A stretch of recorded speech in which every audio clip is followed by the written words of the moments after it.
Can you see me? Again, I was off on another screen and then I come back and you got another mask. I do. I wish I could wear it's too big. You can't wear it all night. But Is that like one of those, what do they call it, like a New Orleans like a type Mardi ones? Gras mask, yeah. Like I have another one that might work, but I don't know. I was just telling Ping before we started tonight that my internet is running really slow. So I have a backup plan if we need it. And I was gonna wear the mask because obviously I am not like, nobody came here for my beauty, but it is what it is tonight. So, for those of you who don't know, I live in Orlando, Florida, and um, we are getting ready for a hurricane, and we really thought that we had until like Wednesday, and then things kind of changed, and so yesterday and today have just been prepping, and not Lori Vallow style. So, so I am worn out. I was actually thinking about you, Ping, too, because you're getting ready to move, and when you're moving, and you like almost have everything packed, and then you're like, oh, it's just a few things left behind, and so you send them It's off. like 8 hours worth of work that you still got to do. Yeah, and 9 car trips, and you're like, what the? I don't need this anymore. We haven't done anything yet, but we've still got about a month to go to go. So That's we've got some time, but we still don't know where we're going. So oh Lord, I it's feel so. it's really tough out there. It's we've done about 15 applications and not got anywhere yet. It's just really tough. It's just a tough rental market right now. It's a problem because you have interest rates going up. So there's a lot of rental owners kicking their tenants out and selling the apartments and things like that.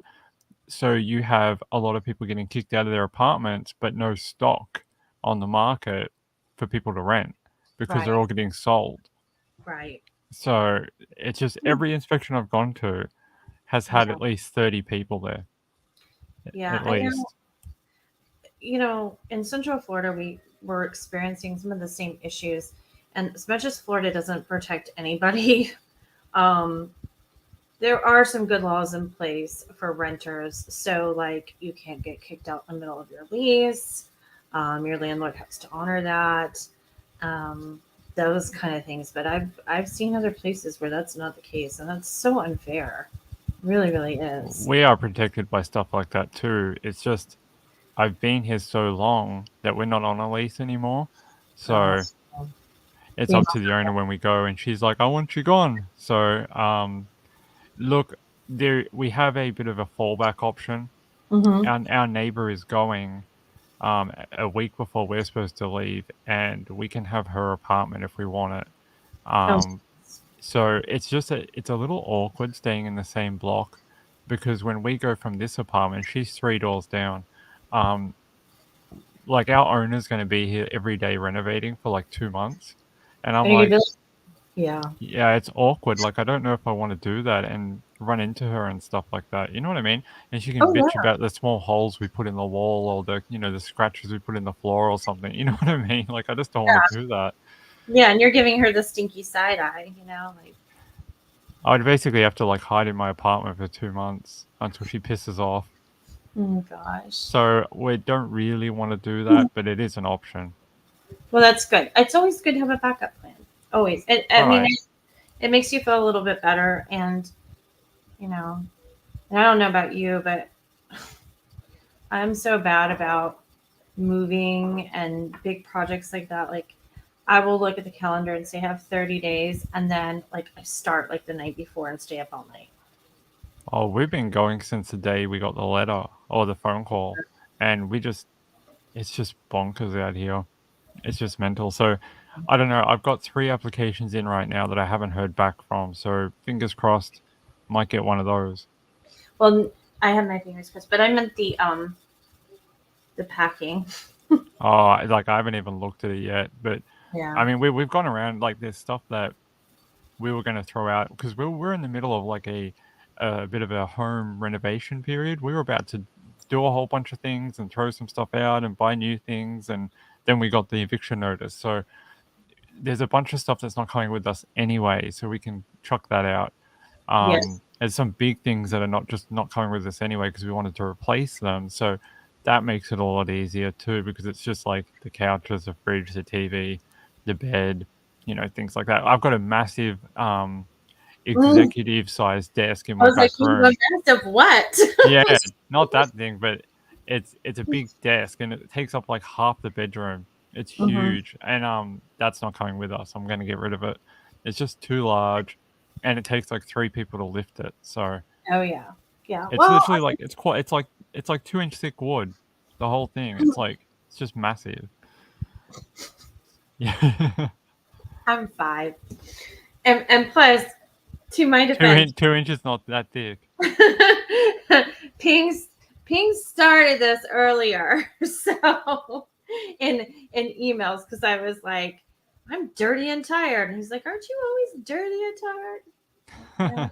Yeah, pretty much. Hey everybody, I didn't even introduce us. My name is Amy. I have not changed my name on the screen because I use my StreamYard for 2 channels, and sometimes I forget, so I'm sorry.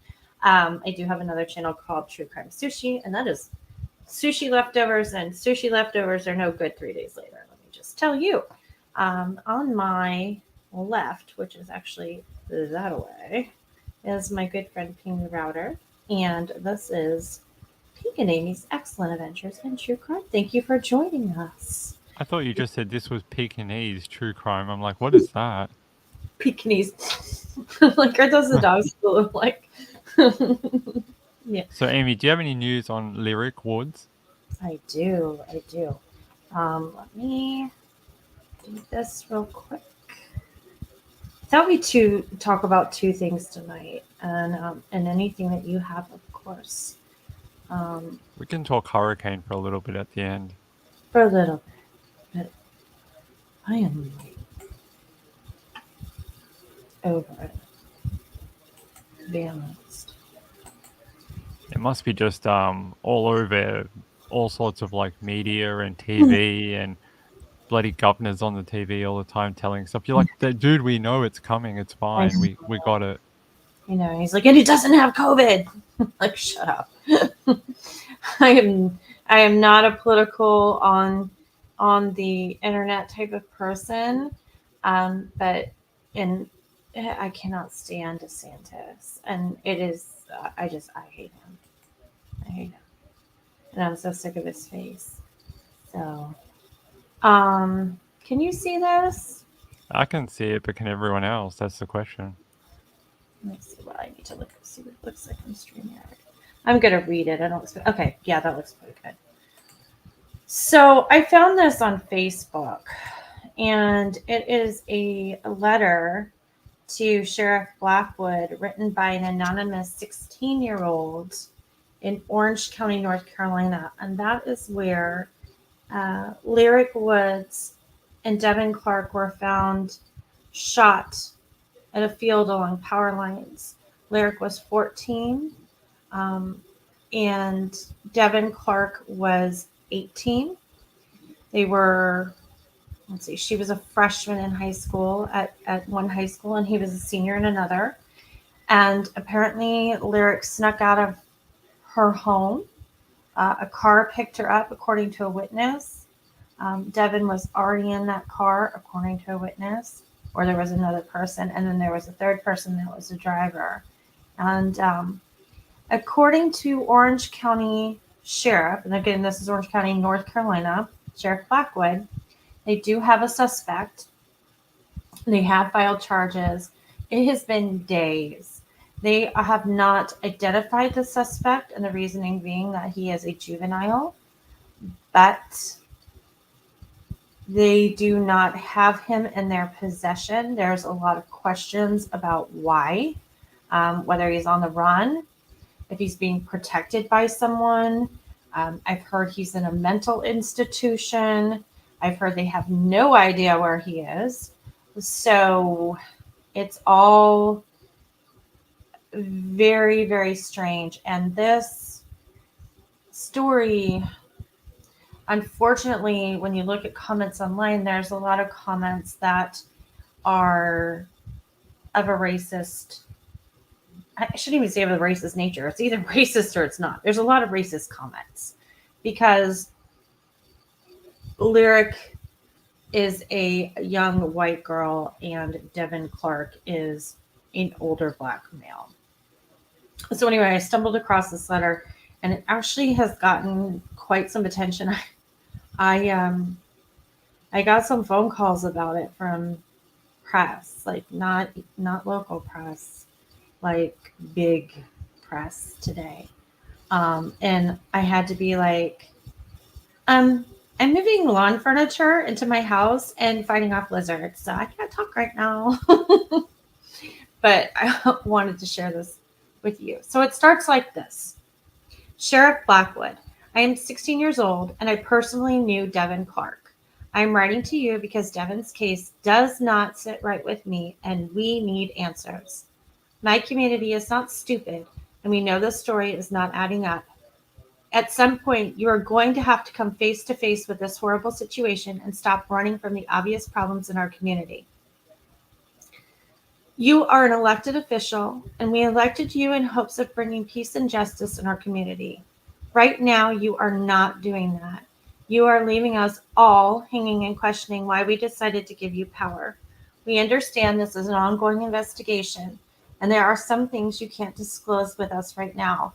With that being said, the least you can do is address us and assure us that a deeper investigation is being done. You have it. Like I said, I am not stupid and neither is my community. I know those bodies were moved.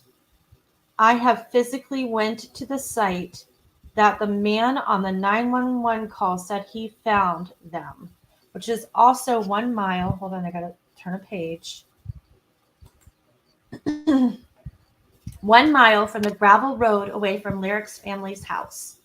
I have also talked to close friends of Lyric, and every single one of them expressed that Lyric's stepfather did not have a good relationship with Lyric. I do not care what her family says during questioning.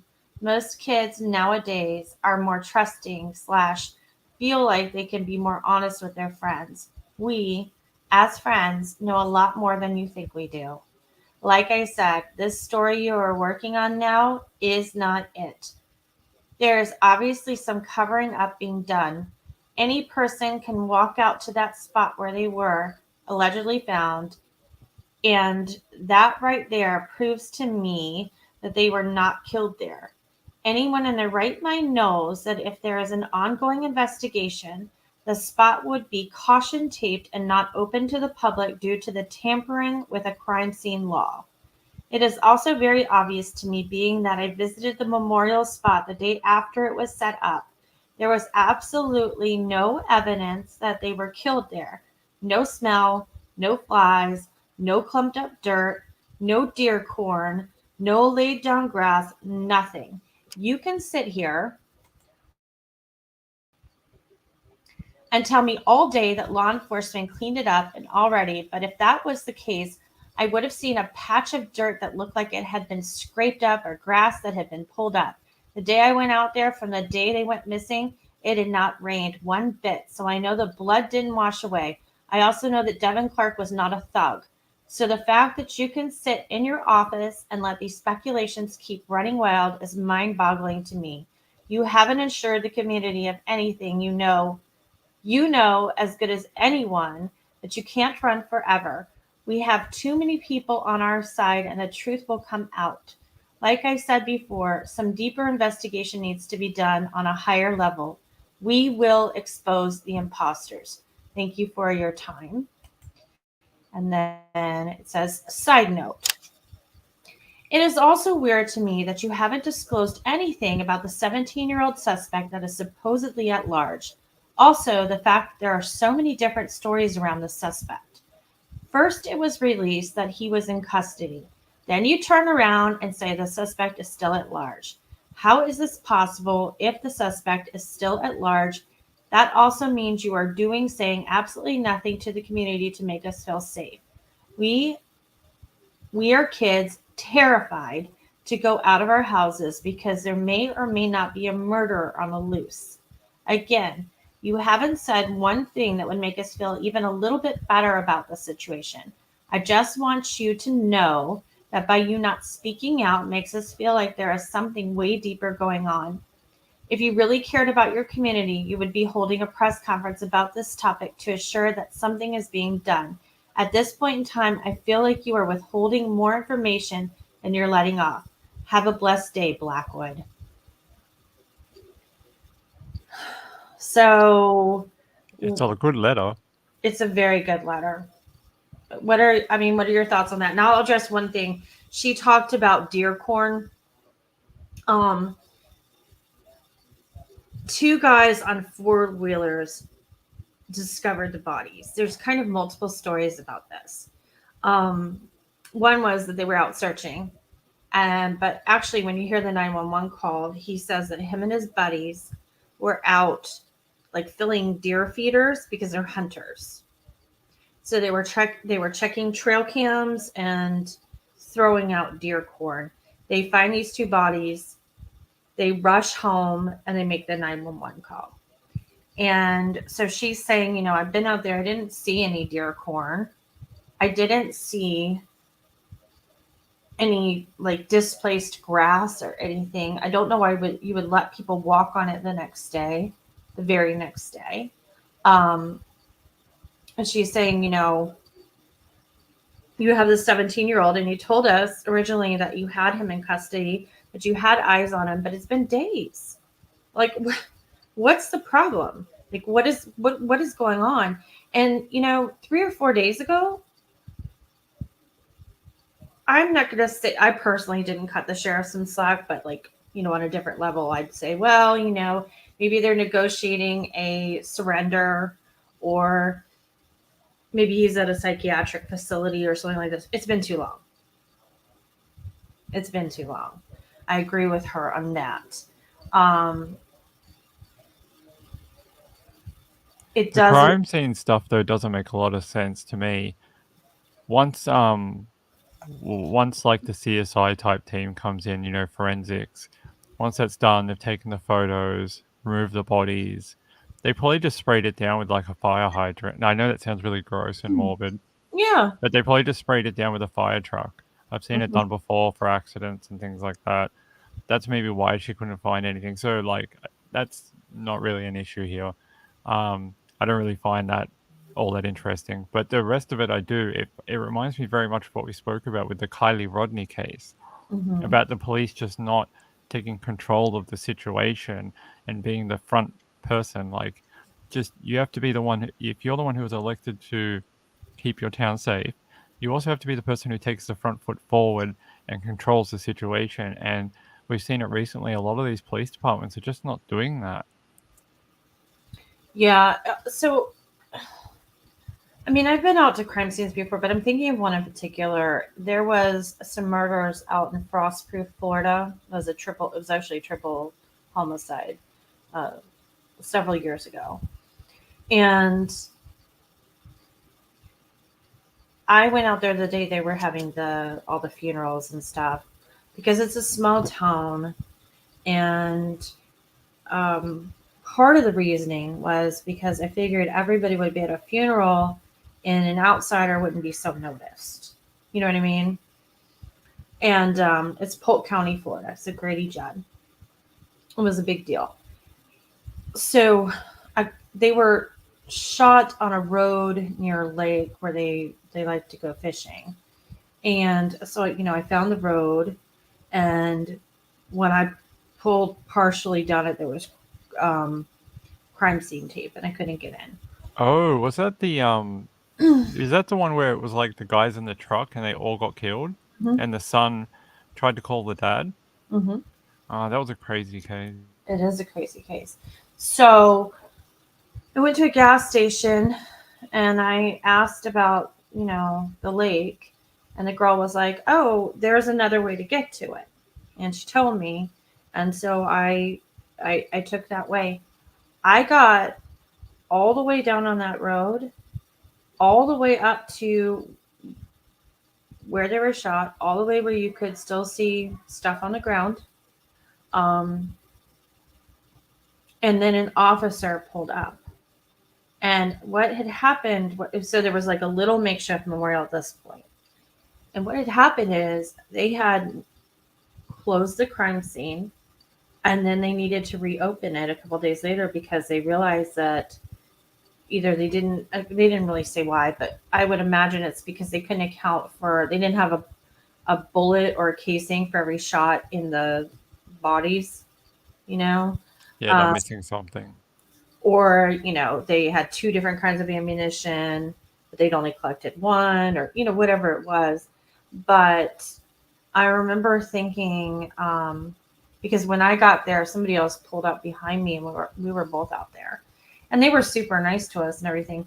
But so I drive back down to the spot where they were supposed to fish, and there's stuff down there. And I actually have this on video, so I'm not BSing. Um, I went back. The officer allowed me to photograph while I was there. And then I drove back around to the original side of the road that was blocked up by the crime scene tape. In the dirt, there was blood and stuff. And I took pictures of that and fabric and things like that. So I don't think they brought out the crime scene far enough, to be honest. So I can see where that's a concern sometimes, because you don't want to off the bat assume that an agency is doing shoddy work. But when you close a crime scene, you want to make sure you have everything you want out of it before other people start walking into it, especially people that are potentially part of the crime, the perpetrators, or the girlfriends of, or the boyfriends of, or what have you. You know what I'm saying? I get you. I understand. That case was such a complex crime Mm, scene because you had like, what was it, 4 victims or 3? 3. You had the 3 males, and they were shot in that 4-wheel drive because Mm-hmm. that crazy guy. Did he end up going to jail? I think he did. Oh yeah, they're in Um, jail. They haven't gone to trial yet. him and his girlfriend, right? and Just and his just as brother crazy. Oh, and he stole yeah. an engine or something. Like, who just accuses someone of that? He accused, one of the guys' name was Kevin, and he accused Kevin of having a stolen engine.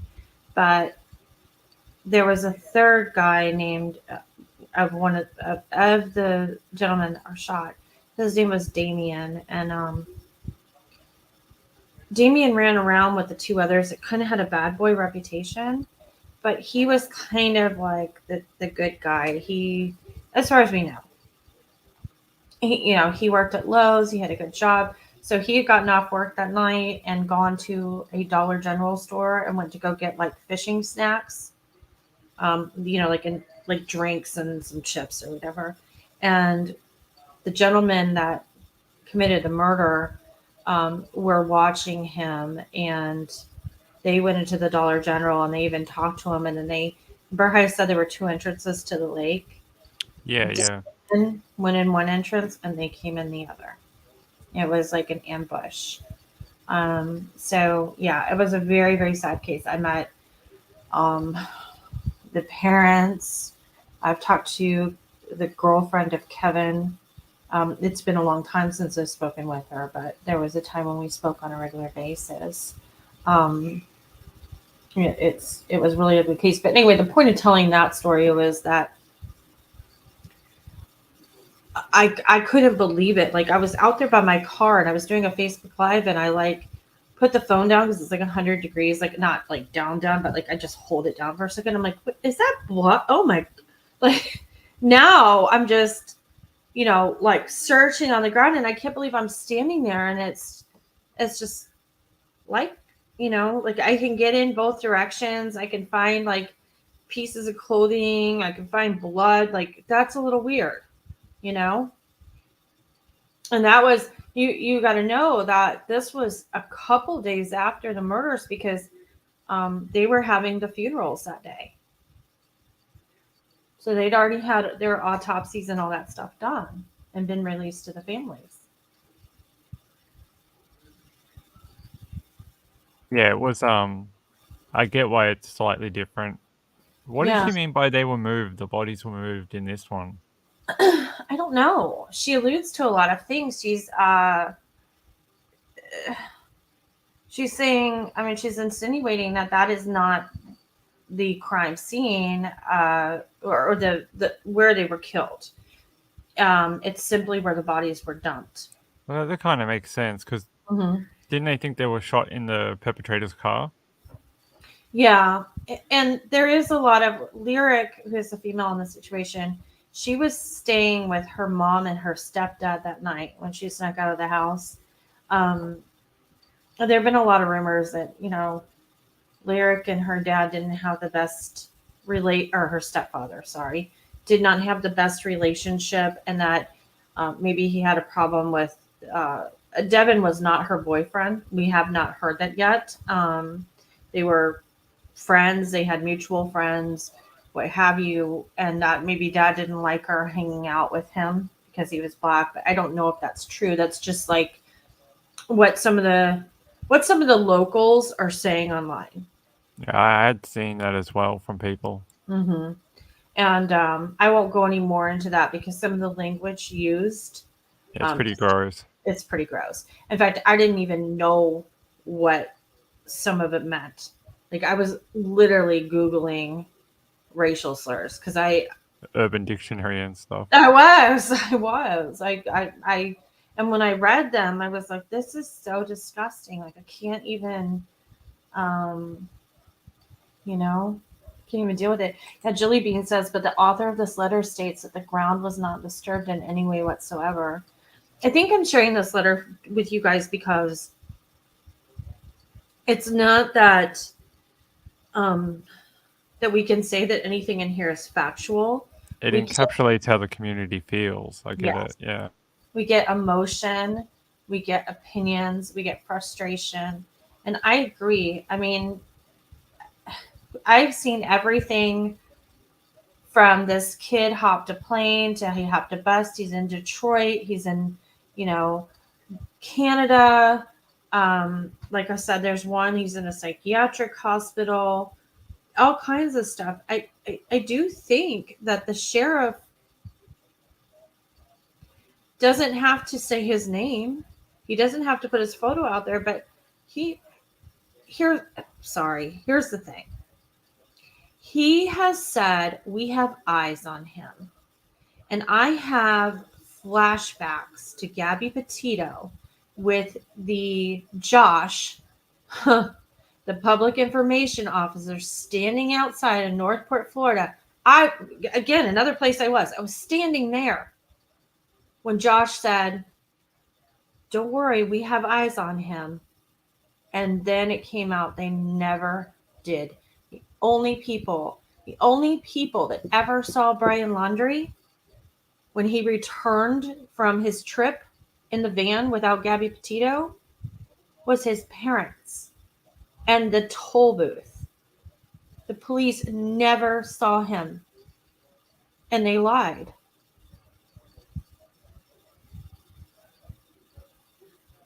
And he was a murderer and he was running around. Now we know he killed himself, but I mean, who is this 17-year-old that murdered two other children? He's just running amok, amok, amok, and we're just supposed to trust that they have eyes on him, and for some reason they can't get him. I mean, it sounds like a Bugs Bunny Roadrunner cartoon. Like, oh, like the trap's going to come down and we got him. Like, what's the problem? Tell these people because it sounds like I would be worried if I lived there. I would. So I'm here, I promise. It's someone no, rang my intercom. no, it's okay. Moonlight View, she said, is the bonus dad the only suspect supposedly? So he's not named as a suspect at all. They're only naming, well, they're not even naming anybody as a suspect. They say they have a 17-year-old that they also, oh gosh, I'm so discombobulated tonight. They have a 17-year-old that they're trying to get into custody. They've already filed charges for 2 counts of murder. This is what the sheriff has told us. that they filed the charges, that they can't reveal his name until until he's in custody and he does his arraignment, because they don't automatically charge 17-year-olds as adults in the state of North Carolina. He has to appear in court and do like an age up process in order for that to happen. And at that time, those juvenile, he won't be a juvenile and those records can be released. But where's my phone? I need to look up because I can't, I honestly, I'm not even going to lie, cannot remember what the date of this was. So It's sort of a catch-22 situation, but there are things that could be released, like he's a local, he's from this area, you know, all sorts of things like that. At least give the community some details that doesn't identify him directly. well, or get the confidence of the community that you actually do know where he is, because we've heard this before. We've heard, like I said, we heard Josh say, "We got eyes on Brian Laundrie. We know exactly where he I is." was about to say that. No, they didn't. They didn't at all. They We know never. exactly where he is. He's in his home. Yeah, Wait, can we go speak to him? yeah, He's not here now. yeah. I know, right? Um, let's see. There's not. Hate it when they don't put dates in articles. And I am a dates are problems for me. If anybody that's known me for a long time, I always have to write them down, because I don't recall them. And okay, so they said on Monday, and this is posted this September 22nd. I'm so sorry. Give me 1 second. So they were found on the 18th, I believe, or murdered on the 18th of September. Today is the 27th. So it has been 8 or 9 days. So in 8 or 9 days, they can't catch a 17-year-old. Who is It's too just, long, isn't it, Amy? I yeah, reckon it's too long. it is. And so this is a good question. Moonlight View says it could have been the driver. That would be the logical thought process. I mean, that's what I would think too. When we talked about this case the other night, Devin Clark, the 18-year-old, did not own a car. If somebody picked them up. So the other rumor is that this 17-year-old no longer attends school. So I don't know if that means he dropped out, he graduated early. I don't know.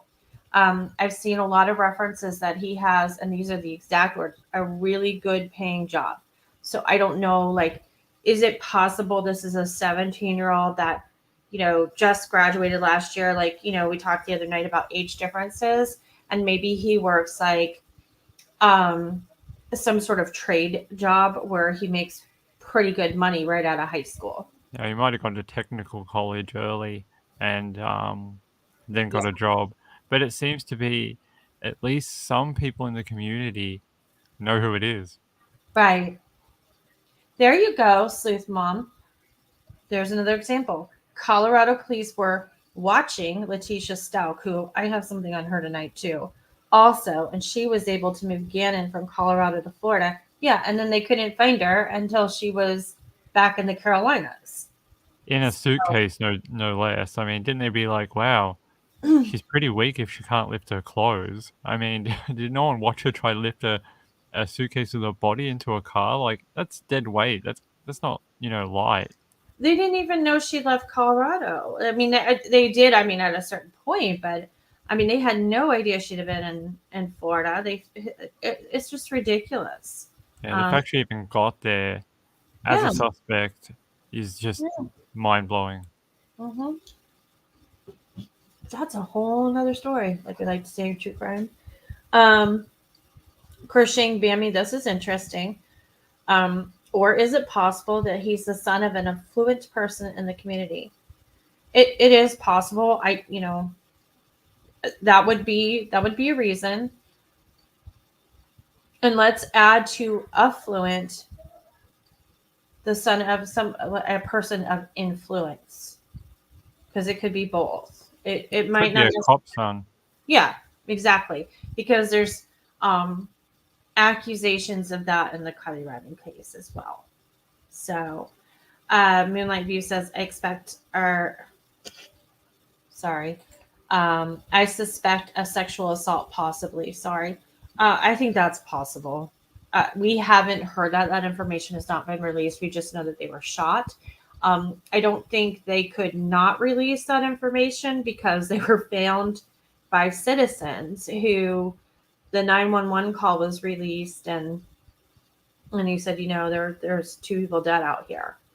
So Did they describe any of them as being like unclothed at all? no, the 911 call was pretty basic.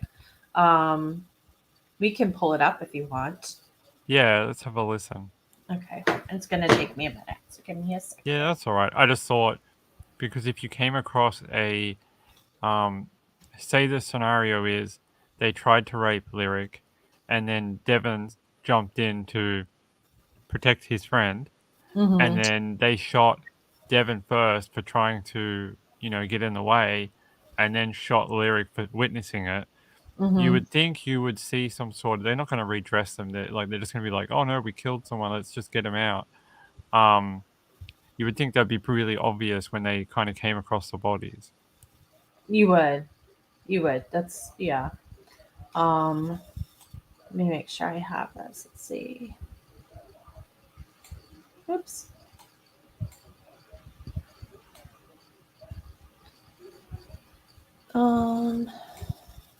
I'm sorry, my computer's being squarely. Okay, let's see if this is the recording.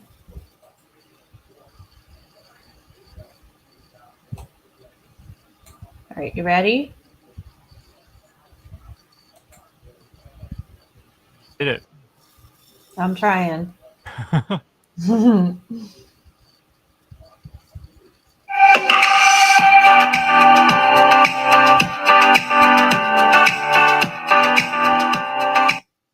I'm gonna let it play its little ad. So give me a second here. Was there an echo before? No echo, but there was some music. Yeah, no, it just it has a 40-second ad that it cannot bypass. So I'm just gonna have to let it run real quick. It's the only way I can do it without like taking it off like another. You need an ad blocker, Amy. I know. Well, if I'd had this queued up, I could have done it, but I didn't. So.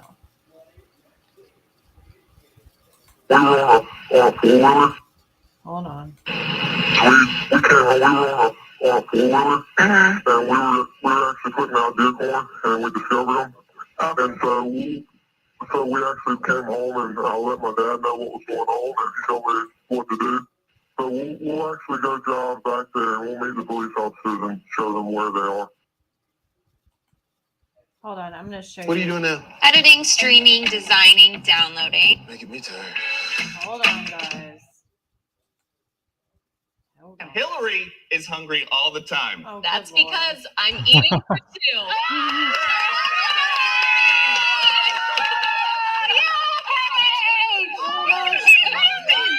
I know Oh it. my gosh, congratulations! Thank you. Yeah, it's a girl. It is a girl. Oh my gosh, stop. What is this chaos? It's like we should be playing charades and guessing what that was all about. No, some lady's baby reveal. I don't even know who she was. So I just like the ones where they mess it up and like someone cops like a face full of the blue stuff or whatever, and then they're walking around and they're just blue. face full of blue stuff. What are you talking about? Like when they do those baby reveals. Oh, and, like, the gender reveals. Yes. Yeah, yes. some dude just cops like a face full of it or something. Yeah. Okay, let me see something here. Can you see what I see? No, you can't. Let's do this one more time with the subtitles, so that you can hear, because I don't know. There's some question about whether or not they've disguised that voice, and then I think so. You it's like masked, 100%. Yeah, but then some people say that they know who made the 911 call it, and that person is kind of speaks like that. So I don't know. I don't know. All right, this may have to play the 40-second ad again. I'm not sure. I don't know if they'll give it to us. So we'll just let that run a second time so that we can see it. But it's a very short call. It doesn't give us a lot of information. I don't think they've released the entire call, to be honest. No, it sounds like partial call. Yeah, and it's almost like we have to release something. So we're gonna release this little piece of BS.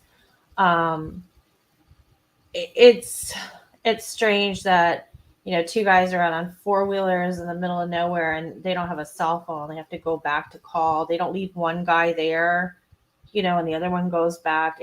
Like some of this, it's just me. They're the questions that I ask. So let's go ahead and unmute this now.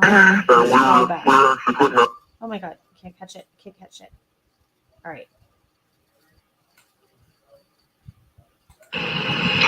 We came home. We were on a four-wheeler, and we were actually putting out decoys. So he says we were on a four-wheeler. We were actually putting out deer corn. And we discovered them. And we discovered them. And so we actually came home, and I let my dad know what was going on. So we actually came home, and I let my dad know what's going on, and he showed me what to do. And he showed me what to do. So we'll actually go drive back there. We'll actually go drive back there, and we'll meet the police officers and show them where they are. The police officers and show them where they are. And that's it. Definitely 100% that We're voice. giving out free duck samples. Stop it. Just Stop it. That voice has definitely been altered. Yeah. There's no way that's someone's natural voice. And two, I don't know if it's just a regional language dialect, but his wording of certain things there is just very odd. Why would you have to go back to your dad to know to call 911? So there are some things that I want to be gentle with, like when I was talking about the racism. Oh, of course, yeah. I mean, I'm not asking about. Some things are very obvious, but I mean, just it seems a little weird to have to go ask your father how to report a serious incident.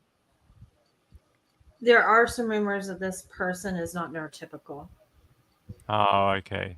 like able Wow. to operate a four-wheeler, but maybe not operating at their chronological age mentally. Fair enough. If that's the case, I understand. So I don't know. Again, rumors. It's nothing that I can. Substantiate. Right.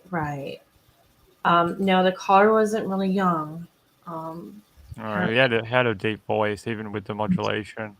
But he even said,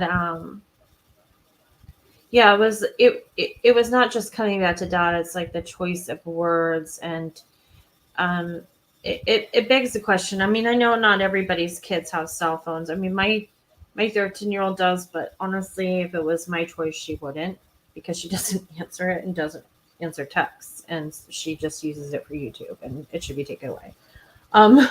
But so not every teenager has one. I do find it, and I get it because it's different. And I live rural too. I do, very rural.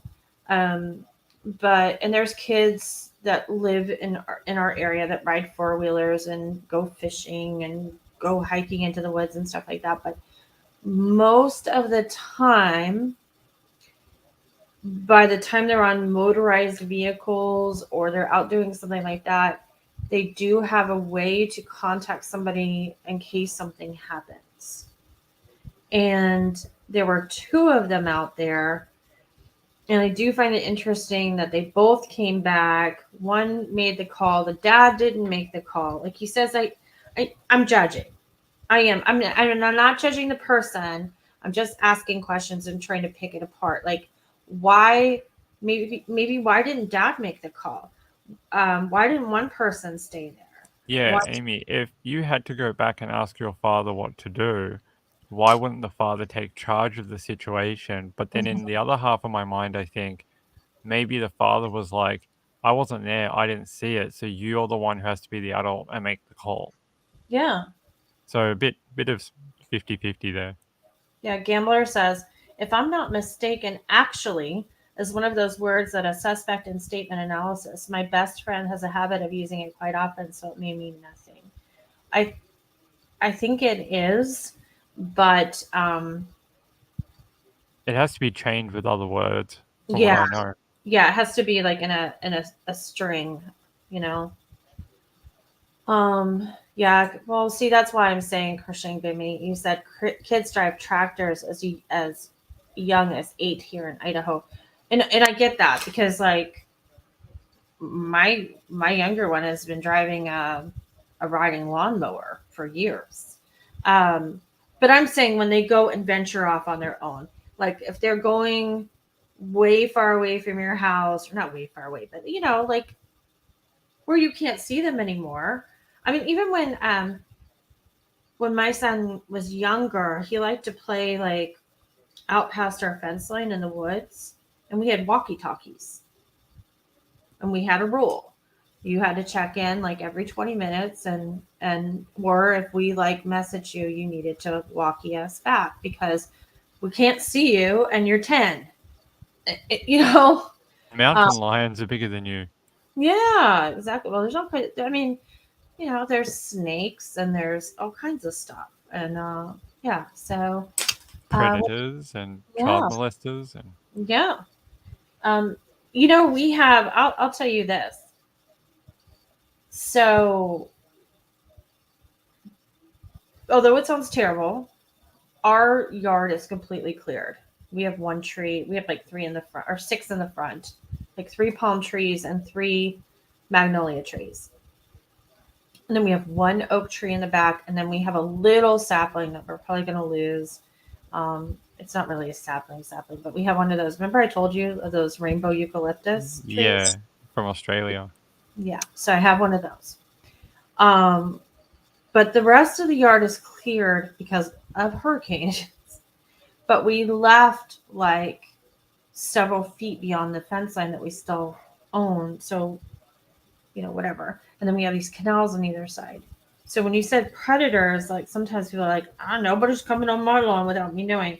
Do you know somebody dumped a 28-foot boat on our property back there? And it was probably back there for a year. What? You knew it. Yeah. Mm-hmm. And they took, they like where certain like identifying markers were on the boat. It's literally like marine grade material, and they cut it out or filed stuff off, and we had to Insurance job. Yeah, big time. But how did they dump a boat that big? I mean, they had to have a trailer. They had to have a trailer and drive down the sides of our property to dump it back there. They didn't dump Must it. have been when you weren't home. You know how we found it? How? Google Christian. Earth. Oh, okay, Google Earth. Yeah, because I was mad for a really long time because we had some janky trash outside that was supposed to be picked up for a large item pickup. And that was the day that Google drove by.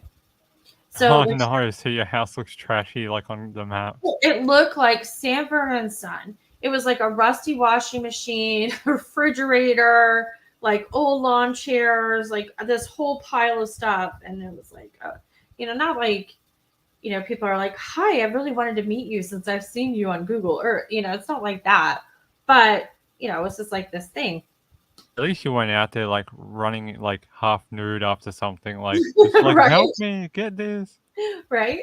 But then so somebody in the neighborhood had told me, because it was kind of like a joke, that they'd seen the Google car going through the neighborhood. And so I would check over and over and over again. And they hadn't changed the picture yet, but for the first time ever, I don't know why, I scrolled behind our house and I looked and I was like, there's a boat back there. Chris like, what are you talking about? There's no boat. And I was like, well, you know me. I'm like, I'm Nancy Drew and I'm going to go find the boat. So I put on my little boots so that I could walk through the muck and everything. And I climbed through trees and palmettos and had tick spray on me and all kinds of stuff. And I found a freaking boat. That's bizarre. How long do you think it's been there? It looked like about a year because of the way the Growth behind it. growth had, yeah, and it's so crazy too because like some of like the vegetation that like grows like closest to the ground, I guess, like the ground cover and the whatever. Some of it's very, very strong and was starting to come through parts of the boat, but it wasn't that big. Mm, You know, kind of like, you know how they talk about the bamboo torture fields? right. Or like how if humans weren't around, how would nature take back the earth? Have you seen that video? Very much Yes, like that. very much like that. And if you want to talk about, um, I mean, it's a lot of places in the world and in this country too, but Florida has some sick natural foliage. I mean, when you think about people that came here for the first time, like I don't know how they did it.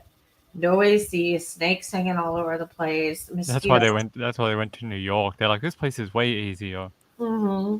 Yeah. Oh my God. Somebody said to me on Facebook the other day, they were like, they're like, I want you out of Orlando. You should come to New York. And I said, haven't you heard New York came here?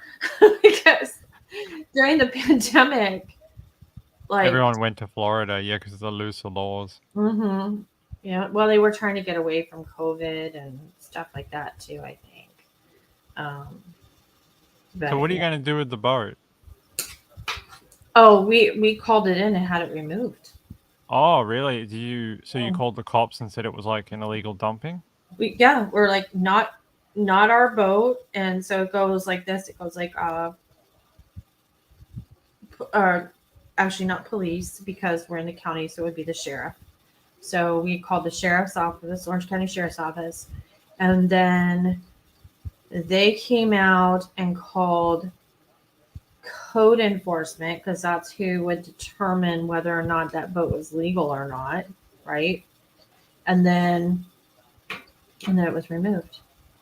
But I always wondered if it was like part of like you said, like insurance fraud. Was it a drug boat? Was it like what was it? Sounds like insurance fraud, especially because they filed the identifying things off. They probably claimed it as sunk and Mm-hmm. then got the insurance back on it and then needed to ditch it where no one would find it for at least a while. But Yeah. now they have found it. I'd be waiting if I was that person and you're listening, which you're probably not. I would be waiting for a knock on the door from your friendly policeman. For real, it's just weird. I mean, we just keep thinking like, and people are like a 27-foot boat. Yeah, it was. 27, including the motor on it, which was interesting that they left that there, um, because you would have thought It's that, valuable. yeah, that was one of the things. I'm trying to think. I told this to um, everybody that was out there. I climbed all over it. I did. You're like, if you find my print, I didn't do it, and I didn't burn down that chemist last year either. No, and I did not free all the dogs at the animal testing site. Um, all my neighbor around the corner who has a petting zoo. yeah, exactly. Yeah, so they it was like a fishing boat type of thing. I mean, it wasn't anything with like a cabin or anything like It's someone's charter business has gone under due to COVID, and something. they dumped it for insurance money to get Mhm. through COVID because they're basically bankrupt. Yeah, something. It doesn't. It sounds like it's huge. It's really not huge. It maybe like looked like it sat like 4 people to go fishing. Um, and I'm trying to think what was there. There was some oil, which I think that's what really triggered me to be like, I don't need just to call our neighborhood watch person. I like need to do something else because when I saw like the bottles of like synthetic oil and stuff, I was like, were they going to try to burn this out here? Like, Maybe they thought they were going to gas it, yeah, like they're going to yeah, torch it. And then because of all the forestry around your area, they second guessed it. yeah. But I don't live in a bad neighborhood, but we'll have to look it up one night. We actually, it was about 2.5 years ago, we had a kid go missing, a 16-year-old. What? Really? Yeah, Was he found? in Orlando. Yeah, he was Was he found. alive? No, Ugh.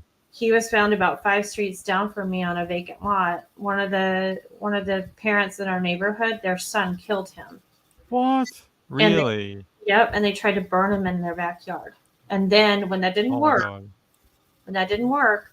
like they had a house and they moved over to a vacant lot and buried him. That We'll look it people up. really need to do some research. If you're gonna kill someone and try to set their body on fire and cremate them, you really need to YouTube that a bit more and find out that fire can't do it on its own.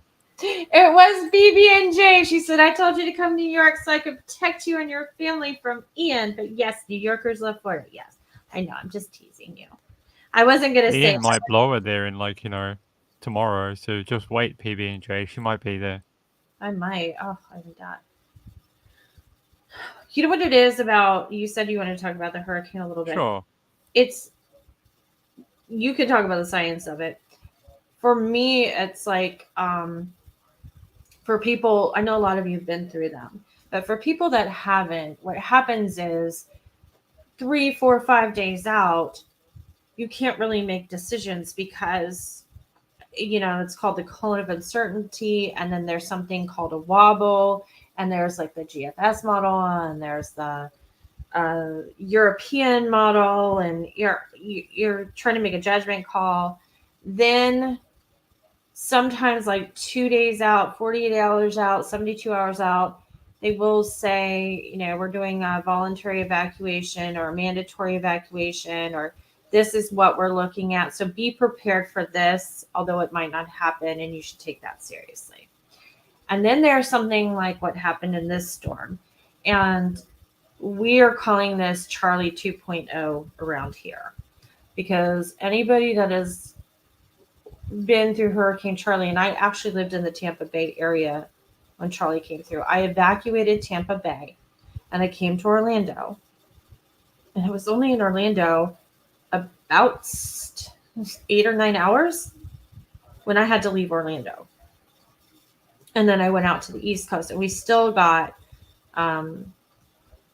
it still got a little messy out there, but not in an evacuation type of level. So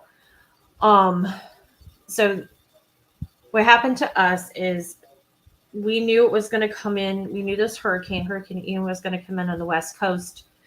We knew it was predicted that it would come in, Tampa, St. Petersburg, Clearwater area, and then take a slightly northward, curve and go above Orlando. But very early on Sunday night and then Monday morning, the whole story changed. It was like, we're no longer going to get 5 inches of rain. We're now at 5 to 10 inches of rain. We're no longer at getting 40-mile-an-hour winds. We're going to get maybe 75. And any time that they up that, you have to think about whether the storm is going to change direction or do what they call a wobble. And apparently, and Ping can talk more about this, but apparently there's some, they talk about the perfect storm, literally. This storm picked up some very warm water from the Gulf Stream coming up around Cuba, and that gave it some extra strength that it needed. And the storm surge is a problem for coastal people on both the Atlantic coast and the Gulf Coast because it is a new moon cycle. It's also a dangerous storm because Florida's grounds are completely saturated already. I went out to my fence line today, 2 feet into my fence line. I have an inch of water coming out from the canal on one side. So there's no room for the water to go. And just so you guys know, because I don't mind making fun of myself, I don't have a physics mind at all. My husband never belittles me, but sometimes he's just like, how can you be so, I'm not saying I'm smart, okay? He's like, how can you be so astute on some things and be such a dumbass about others. Because I told him today, I was like, well, maybe what we can being brace yourself for this. Because it made sense in my mind. I said, well, maybe we can let a bunch of water out of the pool because it's going to overflow anyway. We're going to have to let some out, but we'll like drain it halfway, and that way the water will have somewhere to go. Because in my mind, I got big hole in the ground. Same water. Yeah. Yeah. And he was like, are you going to stand out there and direct it? He's like, how's it going to know where the hole is? They're going to put up signs. And I was like, I'm going to make a complex series of tunnels for the water. It did. I mean, in my mind, it made sense. That's like, I just, whatever. But anyway, it's dangerous because of that. When the ground's saturated, it's, there's no room for the water to go, and it creates a flooding problem. Yesterday, we thought we were going to get between 5 and 10 inches. They're saying somewhere around 15 to 20 now. And that's also a problem because trees, their roots are in the ground, and you want them to stay up and not fall on power lines, and they can only take so much water in the ground before they fall over. So, yeah. So now it's just a waiting game. We have like a couple, I was telling Ping, we have a couple of things left to do in the morning. They're going to be done very early in the morning because my husband he's an essential worker, so he has to go to work. So him and his friend, because it's something I can't help with, are going to do it at like, I don't know, 5:15 or something in the morning. And after that, we lock the gate and hunker down. Yeah. Do you know about hunker down in the United States? No. Okay. So it's like they say, sorry about my language, but that shit's getting real when you start hearing them say hunker down. And people play drinking games, or they play like kind of like fantasy football.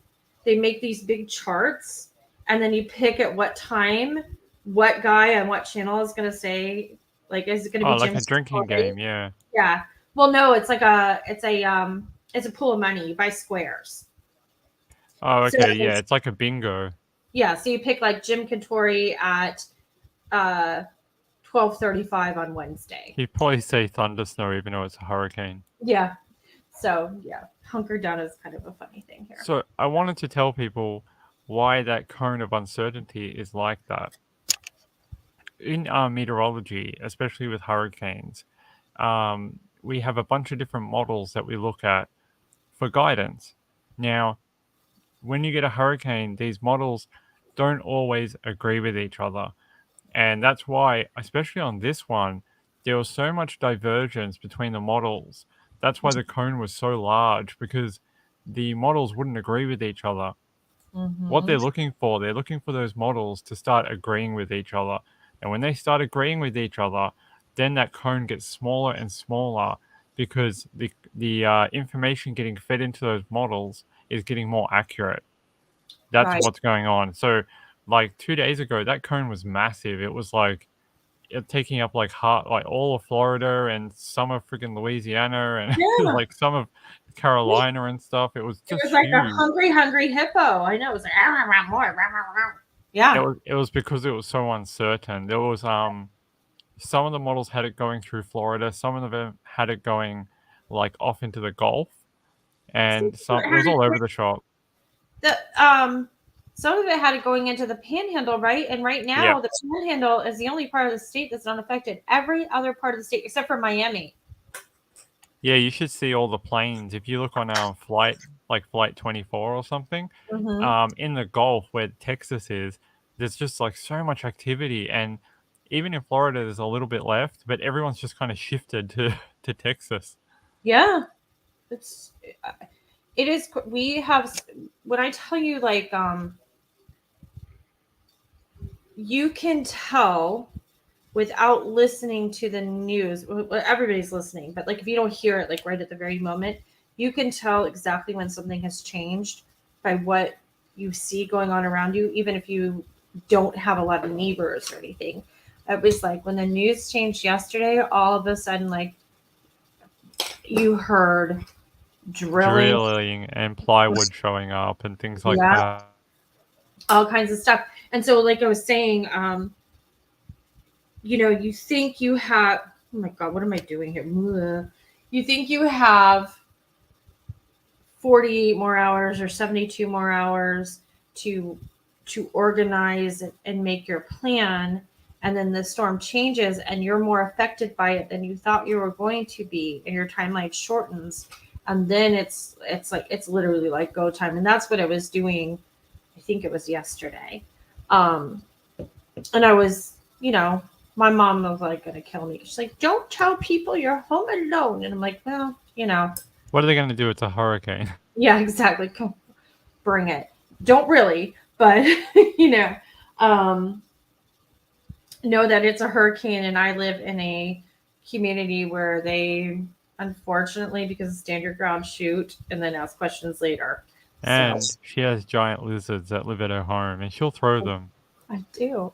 It was funny. We got a pizza tonight, and like, you guys, like, lizards don't bother me at all. I think they're cute. They're like little dinosaurs, and they eat bugs, and so like whatever. But they kept running in my house when I was trying to bring patio furniture, or they were hitching rides, and I was like, dude, you are going to dehydrate in here, and then you're going to be all mad because you're dead.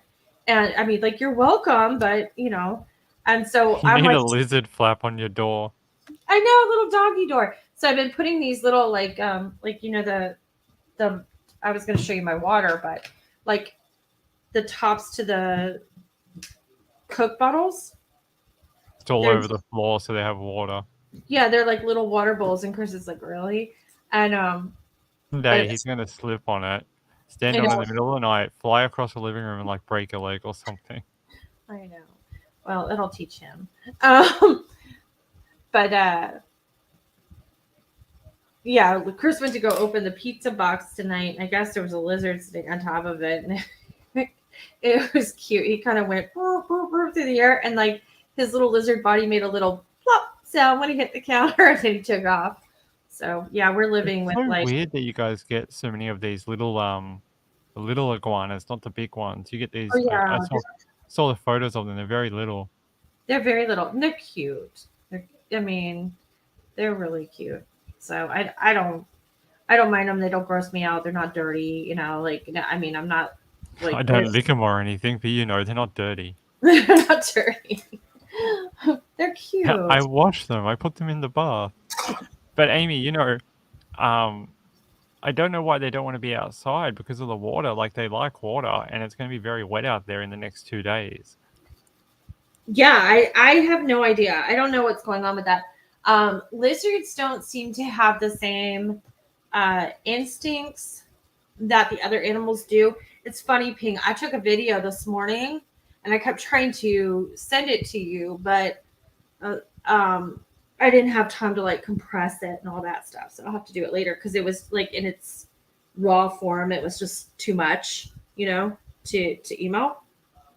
But yeah, lizards don't have the same instincts of the other animals, because this morning when I was moving stuff, I could hear like 5 or 6 deer running down the canal, which you will hear that at night. You never hear that during the day. There are no more birds. The birds would have already left for sure. Yesterday, those effers wouldn't shut up. Yeah, And they're scared. Apparently birds start feeling the change in the atmospheric pressure, yeah, and then they can tell whether it's just like a thunderstorm or something really bad. yeah, there's So not they a would have flown north, I think. yeah, there's not a bird in sight today, except for the crows that I feed, and one of them. They're like, Mom, I know. storm, Mom. Well, that's the thing. I didn't put anything out for them today, and I was moving furniture. You guys are gonna think I'm crazy, but Google crows, because they're super cool, and you can really develop a relationship with them. And they there are days that like I usually go out there like around 10 or whatever, and it'll be like 11, and I'll step outside, and he's like giving me the riot act, and they bring me like weird little things sometimes. Amy is the crow queen.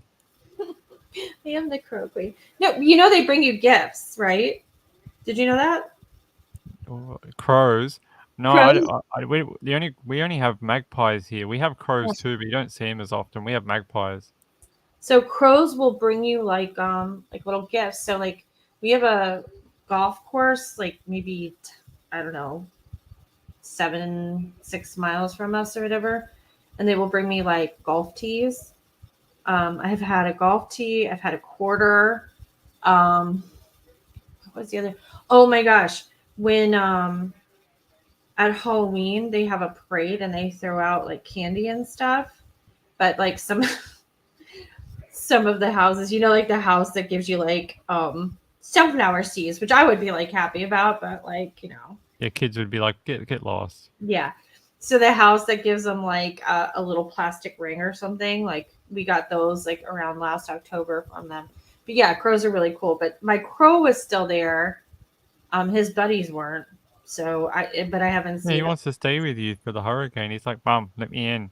Storm's coming. I would let him in. Although he has to know that we have a very good relationship because in general, I don't care for a lot of birds.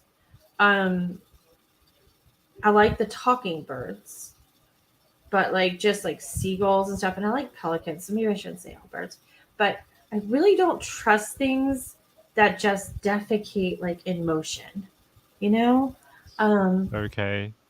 So that's not my thing. And so like horses bother me because they do that and whatever. But Sort of rhinos and yeah. kind of safari animals. Yes. So anyway, that was a little too much. But yeah. So if you can't control your bowels, don't be my friend. That's all I'm saying. Nursing homes across America have now blacklisted Amy. I know.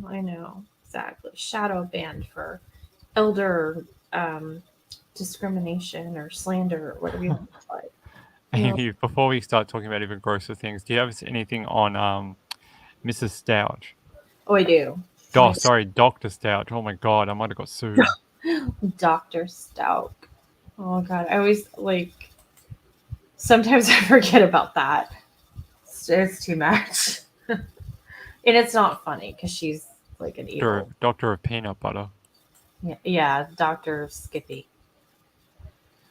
All right. So let's see.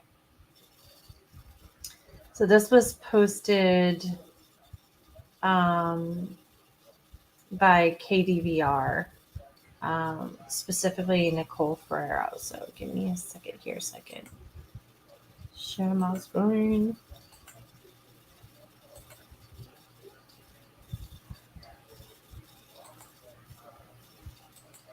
There we go. So it's important that you don't need to be able to read this. You can go find it on my, I need to post it on Ping and Amy too. But you can find it on the True Crime Sushi Twitter page, which is just at Crime Sushi. If you're searching on Twitter, or it's in the Ping and Amy Facebook page too, because it's so we get a community page. That's where I need to post things. It's just a lot easier for you to pull up Twitter on Streamer than it is Facebook. Trust me.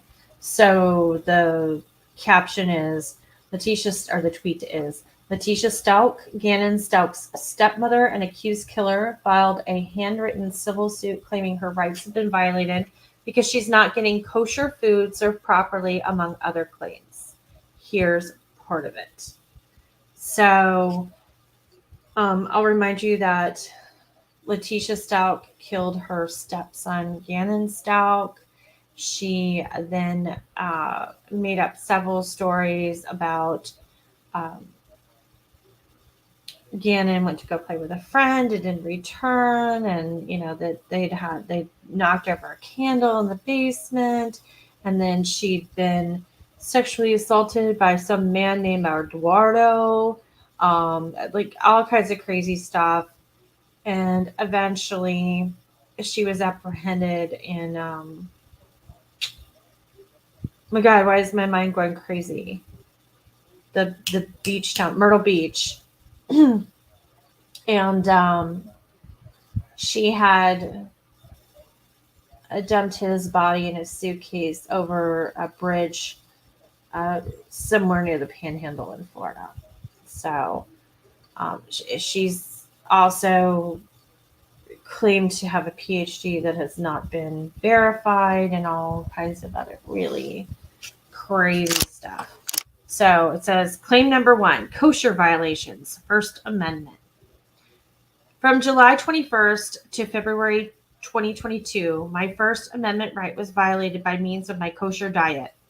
Inmates signed an agreement stating that they will adhere to the policy and follow their kosher diet guidelines to avoid interruptions of meals and services. During this time, I expressed several concerns of the meals not being wrapped appropriately, items that were not kosher approved being placed in our diets, and the violation of sanitation by putting kosher on open trays. I asked deputies to alert their superiors that the policy and customs by El Paso County Jail was not prohibited per their religious affiliation. Below are a list of inmate kites that followed. A list of inmate kites that followed. I can't read that word. One staff refused to contact Trinity Food Services and let administration know of the violations. So then she writes 2021, August 8th. Kites to Trinity Food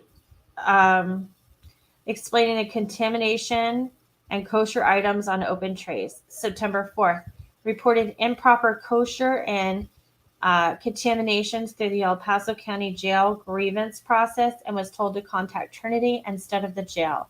November 19th, sent kite explaining that staff was using a pen marker to write K with a circle around it on non-kosher items that did not already have the standard approval.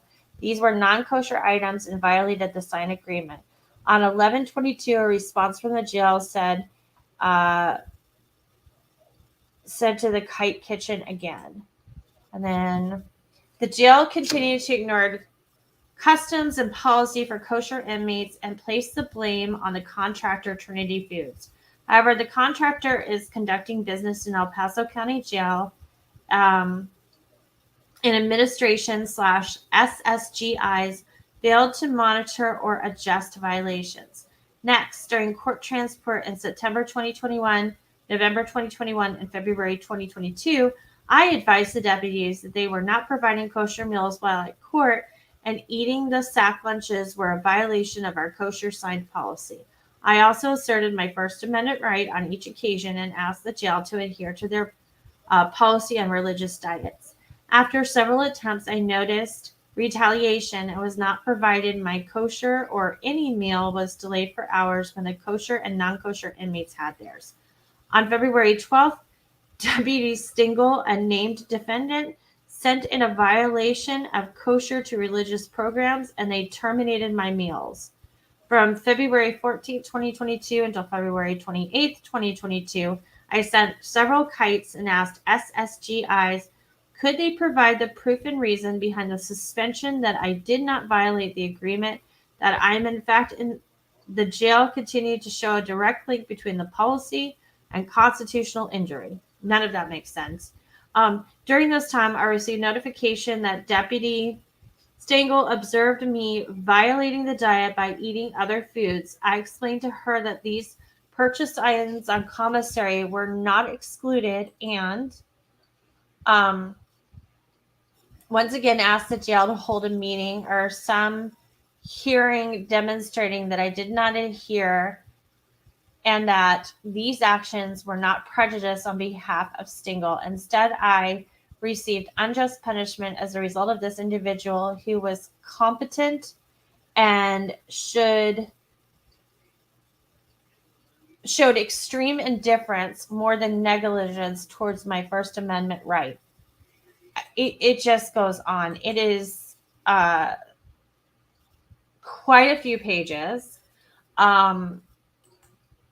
I can already tell you what happened. They got sick of her shit, and they're like, "Fuck off! You can't have anything. Go away." Oh, totally. I think that's totally what happened. Of course, there are people that are in the jail system or the prison system that are practicing Jews Yeah, or proper, doing it anybody for else that religious reasons. right, anybody else that subscribes to a kosher diet, and there are things with kosher diets where like I think it's like meat and dairy can't be prepared in the same kitchen. There has to be like separate kitchens, and there's things about people touching your utensils.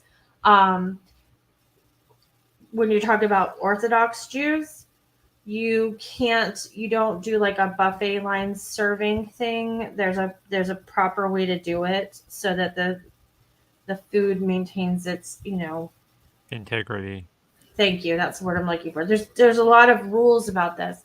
So what happens is that when people find themselves incarcerated, a lot of times they will, because jail food is notoriously bad. Um, tastes bad, looks bad. Uh, it's high in carbohydrates, very little protein, very little vegetables, like that kind of stuff. They will find a way to get a different diet where it has to be prepackaged, where it has to be specifically fresh, where it has to be this, and then they will claim that they require this diet. What has happened in Leticia's case, other than her being a complete pain in the ass, which she has been since the beginning, one of the guards who has to deal with her BS, I require kosher all the time, kosher this, kosher that, kosher on a train, kosher on a plane. She was ordering things from the commissary that weren't kosher. So I don't know exactly what they were, but she's like sitting on her bed eating like, potted meat, and it happens to be ham or a pork product, or she's eating like, ready to eat bacon, like the kind that you just heat up in the microwave, or she's eating some noodles that she's not supposed to have. Whatever it is. Could be very simple. It could even be a loaf of bread. Yes. And so the guard sees this and they're like, this is some BS and I'm not dealing with you anymore. And now she's all like, but you don't know, because I'm a special kind of kosher. You're a special kind of something is what you are. You're a special kind of peanut butter. Exactly. Peanut butter jelly time. Yeah. She is, we need to sit down and talk about her one night. I am getting ready to do it on my other channel too. Because ever since she's been incarcerated, she can't get along with anybody. She wants special treatment all the time. The kosher diet is the newest thing. Multiple like issues with competency. They took away her phone too for a while, didn't they? Her phone privileges, Yeah, because she was calling out and talking to too many like YouTubers and reporters, and they basically said you were violating your phone time, and they took it away for, I don't know, it was like 3 months or something.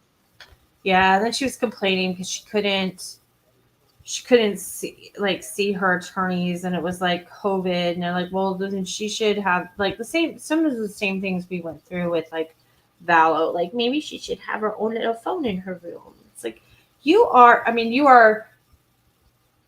under the law, you are innocent until proven guilty, but there's probable cause to keep you incarcerated and not eligible for bail. Right. If your case wasn't as good as it was, you'd be out there doing whatever you wanted.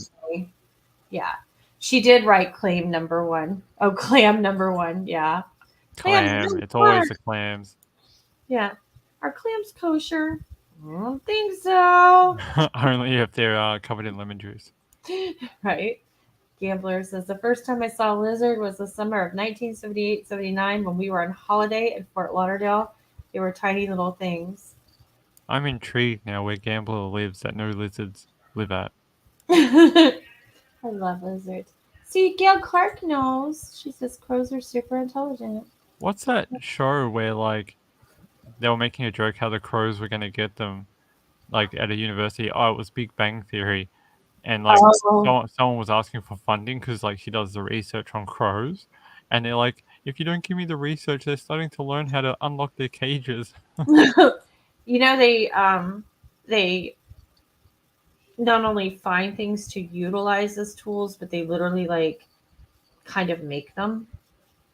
So are you like that? You know that ape lady that lives with the apes? You're just the crow lady.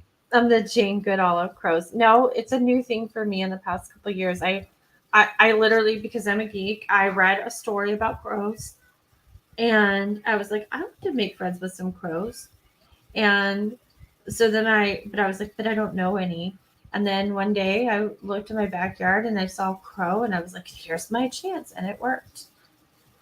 I want to be friends with a cuttlefish, but I'm too scared to go in the sea. I love cuttlefish. They're so cute. Yeah, I don't eat them anymore. Neither He's octopus. I eat octopus, and my friend, like, for fun, does a lot of research on them, and like we can't even talk about it because she gets so upset because they're so They're highly very evolved. clever. Yeah, yeah. And They're there's nothing else I won't eat, Amy. I'll eat everything else, but I won't eat cuttlefish and octopus anymore. I'll eat squid because they're dumb. They're dumb octopus. But yeah, not cuttlefish or octopus. Dang, they just taste so good. They do taste pretty good. I just don't like not. You know how like the really big ones, like the Pacific Mm-hmm. octopus. It's so big, and it's like, why would you kill it? It's like it's too big. Like I know. it must be smart because it's that big. Yeah, yeah. PB&J, get out of my head, because she says I've been known to drink NyQuil before a storm a time or two. Also, when I get off of here, it's already Chris got it all ready for me. I'm taking some Z-Quil because otherwise I'll get amped up and stay up all night, and I don't need to be doing Or that. your sinuses will go nuts because of the lowered pressure coming in. You know, that is no joke. My sister and I were talking about this today because um, everybody's tired because we had to kind of like speed up the process, and there's a lot of physical labor involved, and then there's stress too, right? But I felt for the past 2 days like I had a hangover from like when I was 21 years old. Like Yeah, it's the pressure. it is, and it's and you can tell because it goes right across your forehead, and yeah. So I just need to take something to get a good night's sleep because we still got a lot of stuff to not a lot. We have some stuff to do in the morning, and then you have to just sit around and wait and figure out what happens. And and I think the other thing that people don't realize sometimes is like we had a tropical storm about 3 or 4 years ago. It wasn't, it really wasn't that bad. The only damage we had was because of the direction the rain was coming in, and it didn't change direction at all. And so the things that the rain pounded on for hours and hours, like my car, it took like the, for lack of a better word, like the weather stripping, or like what seals your windows from water getting in. The rubber. Yeah. So after the storm, I went out there and there was water over the passenger seats of the car. See, is that the one they had to ride off? Yeah, they had to total it out. And so, but there were some minor things, but that was it. People lost power. There was some flooding, but not like life altering event. Okay. Gotta watch out for the tornadoes too. Oh God. Especially with this one, the way it's coming. I You know. guys will be in the northeast quadrant, We're gonna get and the dirty side. Yep. yeah, there's going to be a lot of there was already, I don't know if you heard, down in Paradise they had a large and dangerous tornado on the ground this evening. I don't know if it's gonna pull up on my phone or not. No, it's not. Apparently it was quite a large one. It was like on the ground for about 5-10 minutes. I'm sure. Do you know between 6:45 and about 9, maybe, the phones just kept, like, when the Amber Alerts come on It and just goes everything. buzz, buzz, buzz, buzz. Oh, and there's like between my phone and my other phone and Chris's phone and his work phone. There and we had tried. He was like, because I told him I was doing this live with you, and he was like, "Can you try to lay down for like 15 minutes so that I know that you're?" I mean, I am a freak show, but he worries about me sometimes. He's like, "I just want to know that you're okay," and he's like, "You just need to relax." He's like, "Just lay in here and listen to I listen to a beach sound in our Oh, bedroom. one of those sleeping boxes. I need one of those. They're great. I just listen to Alexa. I just have her. I just say, "Play me, I Ocean need at to get one that plays rain, and I'll be happy. on Alexa." It does. You can just say, "Alexa, play thunderstorms," or "Alexa, play rain," or whatever, and then you say on Pandora, and it'll pull up like 15 hours of stuff. Is In fact, you can just, Pandora even still around? oh yeah, I'll use I Pandora. thought they closed that years ago. I use Pandora all the time because I refuse. Between what we do on YouTube and then what we use in our regular life for convenience, I refuse. Like I am not paying $500 a month in streaming services. I already pay for Scribd or Scribed or Scribd or whatever you call it. Yeah, that is that the letter service, the one that has like all the documents. Mm-hmm. Yeah, I use that for school sometimes. It's pretty Yep. good. And I have 3 to 4 other subscriptions I use for true crime, and then I pay for the StreamYard, and then we have other streaming services in our house. That by the time you get down to it, I'm not paying for Amazon Music, I'm not paying for Spotify. I don't care if I have to listen to an ad every 20 minutes. I don't care, So yeah, I still use Pandora, but you can get really specific with Pandora because like sometimes I sit in bed and I would like to hear crickets on a meadow with a light misty rain in the summer. And she's like, I'll play that via sleep sounds on Pandora. And then it starts and it's everything I asked for. It's great. I love it. I want to hear a Saturday night in Jersey Shore with someone throwing up a kebab. I know. Cab's here. Taxi. No, cab's here. Or what was it? Grenade.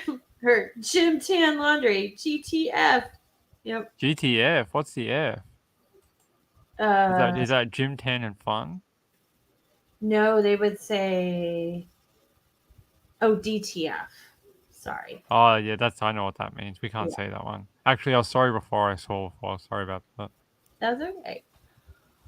Oh my gosh. Yes, she probably ate pork ramen, Gail Clark talking about Leticia Stauch.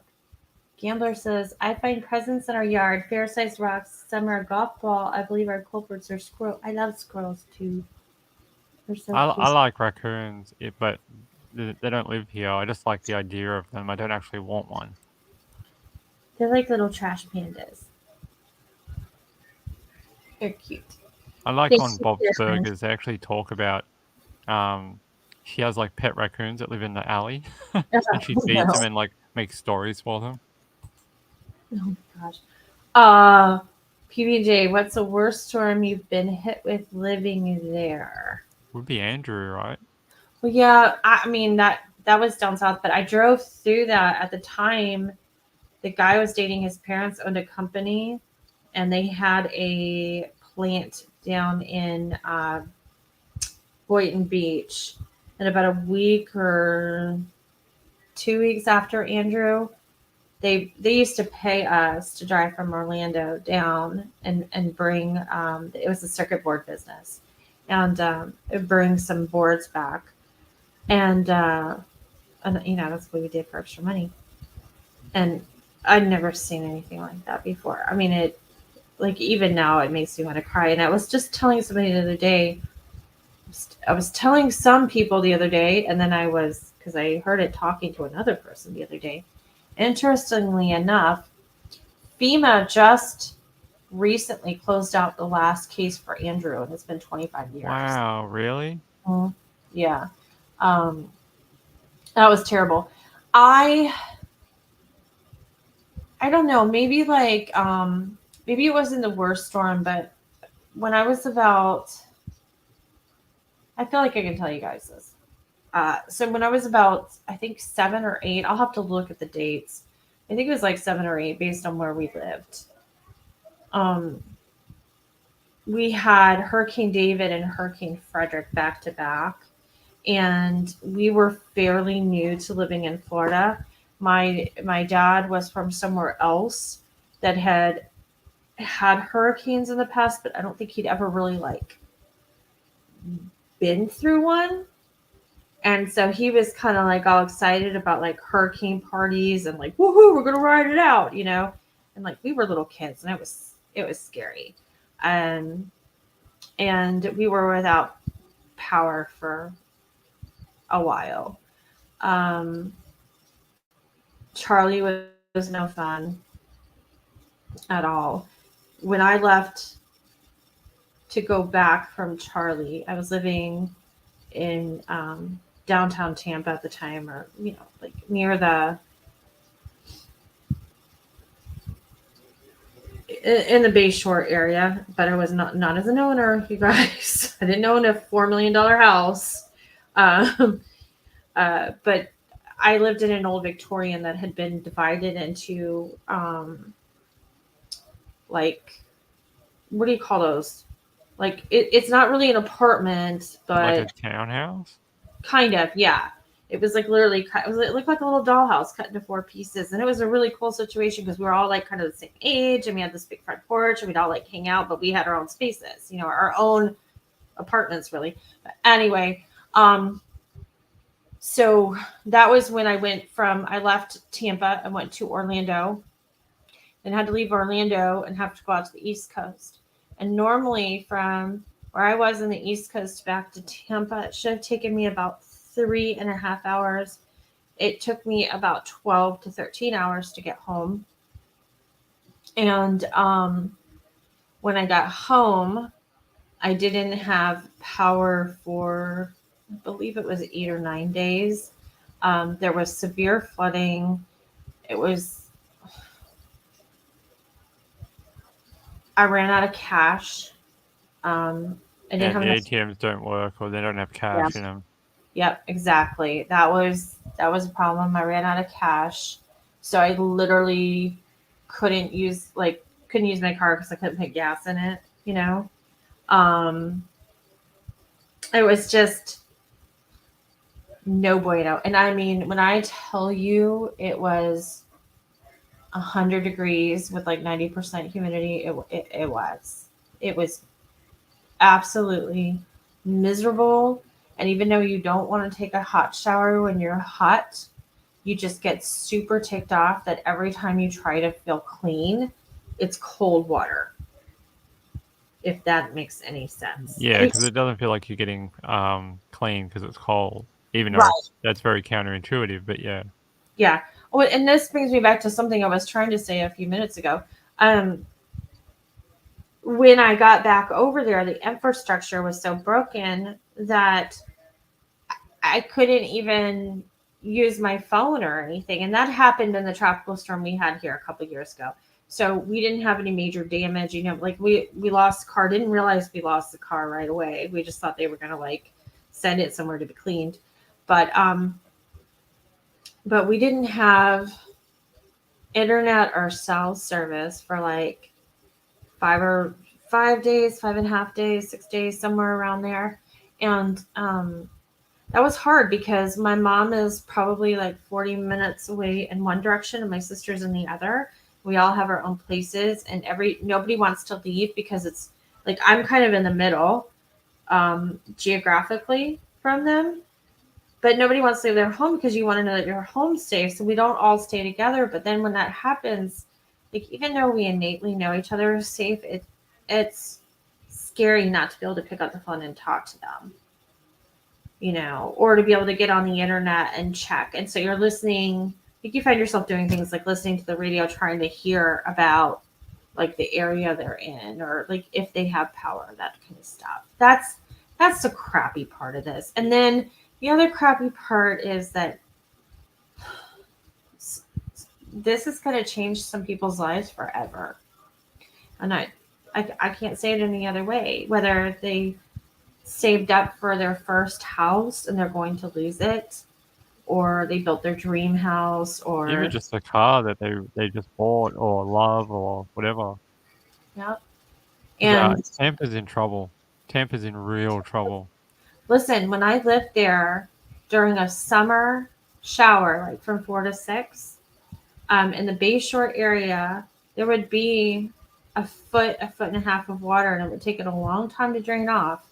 And I remember at the time I drove a Hyundai Elantra, like a sedan, and the water would be too deep, and my car would stall out. And sometimes I'd have to leave my car down the street, take off my shoes, and walk through water down to my house. That's crazy. Well, they're Yes. talking about a 9-foot storm surge coming through Tampa, which being so low lying, and so Tampa's Bay is really shallow. It doesn't have a lot of deep parts to it, which amplifies the storm surge effect because it doesn't have like the depth to kind of like mitigate some of the push on the surge. It could be really bad, like really historical bad. Yeah, it could be. I don't know. PBJ is asking me where the safest place in Florida I've lived. I don't know. But I basically grew up here. I mean, I lived other places, but like I went to college in Florida. And whatever. I don't know if you mean Tallahassee. Tallahassee. No, that wasn't safe at all. I tell you, some slimy politicians like Rapey McForehead are up Or there. some sort of frat boy. Oh God, for sure. So anyway, I Ping and I are gonna try to do this on Thursday, so that Well, maybe we had a whole thing planned for you, but yeah. the cyclone or the hurricane decided to like a baby on a 4th of July, decided to come a little early. Yeah. And yeah, it kind of screwed up our plans a little bit. So it might Well, be a hurricane aftermath. it might be, but there's still like when I look right now, like at least right at this moment. Oh, because you're further out. What's your impact time now? I can tell I you. know it got moved like 16 hours or something with the right turn of the hurricane. Let me look. So let's see, we're at Tuesday. I can explain the science to them for a second about what happened. Yeah. So Yes. as the cyclone crossed Cuba, originally they thought, so when cyclones cross land or meet up with other weather systems like a low pressure system or a cold front, the shear in the land actually start to degrade and slow down the hurricane. But what happened this time is it was sort of like on the edge of Cuba, and it, because the storm was in such a really strong mode at the time, it kind of just mowed over Cuba like it wasn't even there. And when it came across Cuba, it was still really strong, had a really strong eye wall. And then it started to, with its, because hurricanes are spinning, it started to tilt and started to turn inwards on a right angle. And now it's instead of going up the Florida coast, it's starting to turn in a bit, and it's going to come in a bit lower than Tampa now. But Tampa will still be affected because of the position of it. But yeah, it started to turn a little bit as it came out of Cuba. Right now, it's going through what we call a RI and then an eye wall replacement cycle. It's almost finished. I just had a look. So what it's going to do is it's going through rapid intensification as it came back out of Cuba onto warm water, which means it's starting to cycle up again. And now it's going through an eye wall replacement cycle, which is where it drops its eye wall. So when you see it on the radar, it'll have that really tight circle in the middle. It drops that and becomes really wide, and then it will tighten up again and become small again. So basically what it's doing is it's releasing its inner core and then rebuilding it. There you Yes. go. Yeah, no. Oh, that's interesting. I hit a button accidentally while we were doing that. I thought it was me. I was like, am I echoing to myself? No, it was me. I was trying to look at the NOAA site and the The hurricane center here. yeah. So it looks like Thursday night, or I mean, right around this time, we'll still be in it. It won't really clear up until, somewhere in the middle of the night on Friday. So I'll be able to tell you what's going on, and Ping will be able to explain to you, and I can certainly take pictures or set up a camera. I could set up a separate camera out on the patio. So That'd be cool. You should do that. I'll try to do that. Yeah. That'll give me something to do. Amy, did you hear about the scenario that it's possible, if it keeps its strength as it crosses Florida, that it can come back out into the Atlantic and actually re-intensify again, and it may actually hit a second landfall in Carolina? In the Carolinas, yeah, because that's where Chris's family is. And yeah, this is a really crazy storm, because very rarely will you see storm surge on, with the exception of the Panhandle. Every edge of the state is at risk of some sort of, and so it's not common to have a storm surge warning on the West Coast and the East Coast at the same time when the track isn't going that way. So yeah, they're worried about it being pulled out to the Atlantic. The water's warm out there, and then traveling up and hooking back to the Carolinas. Yeah. It's pretty low probability, because the Atlantic side of Florida, Don't dare while it. it's warm, it's not tropical. It's warm, but it's not tropical. Mm-mm. You're right, but the waters this year are warmer, 3 degrees warmer. Yeah, warmer than normal, very much so. Yeah, I talked to Carolyn the other night. She takes 911 calls, and I was like, oh, I don't even know how you do that. It was good to see. Are we going to see her on 911 Crisis Center? I love that show. She does like I'm not going to give anything that she. We're going to dox you on our show, Carolyn. Yeah, Sorry. No, I'm not going to do that. But from my understanding, and if I'm wrong, please correct me. She takes them like that internet-based calls, like maybe after. What's that? Well, so let's do this. Say you're in Tampa, Florida tomorrow, and you've been told to evacuate, and you stay behind, and they know that their 911 center is not going to. It's a redirect. Gotcha. Yes, they get those calls. Very interesting. Yeah. And she was very sweet. She wrote me a very sweet letter the other night. She said, nope, unfortunately not. You see that? Yeah, it's actually based in some sort of like obscure county somewhere, isn't it? Yeah. Somewhere in like Ohio or something. Yeah. All right. Well, listen, it is 11:37. So yeah, you need some rest. I'm going to swig my Jägermeister flavored sleep aid, ZzzQuil, and drool green foam onto my pillow. And then we'll take photos and be like, "This is what Tammy looked like." Oh my god, babe! No, I'm just joking. I know. I'm not. It's a reenactment. No, it's just usually I'm. It flies out of my mouth. I feel like not that you don't have it in you. You just have more restraint than I do. So depends how tired I get. Yeah. Oh, see, she said they are VoIP phones, internet-based phone. Oh yeah, voice over IP. Yeah. Yep. All right. Thank you guys for the well wishes. Anybody that's out there and going through the same thing or prepping because you're further down the line, you're in my thoughts too. And I'm going to be fine. I'm not worried about that. Pray for my husband that has to be stuck in the house with my crazy ass, because usually, I'm running around the lawn or playing with crows or, and like tomorrow he's just going to have to be with me and be like, why did I marry her? I never spent this much time with her. So, or at least the time that he's home, because I think I'm already driving him crazy. Naming lizards that live in our house now. You should just try paint numbers on them and then just be like, I saw 1 today. I saw 2 today. Oh my god, that would be awesome. I should. I was talking. Oh, and then I really got to go. I was talking to someone on the phone. I was talking to Kathy. She also, not only is she a sweet friend of this channel, Kathy, yeah. But yeah, she mods for Kresha and so I was talking to Kathy on the phone the other day because she was like, how can I help you? And I'm like, you can, because I was having some anxiety. I was like, you can talk to me while I'm moving furniture. And she's like, you can do both at the same time. I'm like, yeah.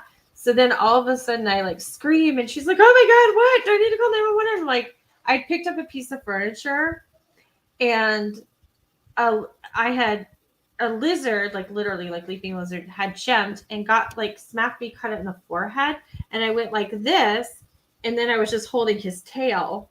And then I was apologizing to him because I was like, I'm so sorry. I know not to touch your butt because it'll fall off. But I did. And it was like wiggling. And she's like, what are you talking about? It was like this whole thing. So yeah, I should name them, but I have to not put their numbers near their little lizard heinies. I got to put it. Yeah, because it's a reflex. If a bird gets them, then they can drop the tail and run away. That's what happened to mine too. That's what happened to your tail? Yeah, I know. We still have it in a jar somewhere. Mine was prehensile though. It was all kinds of like. That's why I have webbed hands and feet too. So anyway, it's getting a bit mental. We should go. Thanks for joining us, everyone. Hopefully Amy will still be here on Thursday and we'll get you another show. Thanks, Ping. She might be in Kansas. It might be the reverse. She'll actually end up in Kansas. I know. Or it'll be like at your door in New York with a handful of lizards and a crow. All right. Love you guys. Good night. See you soon. Good night.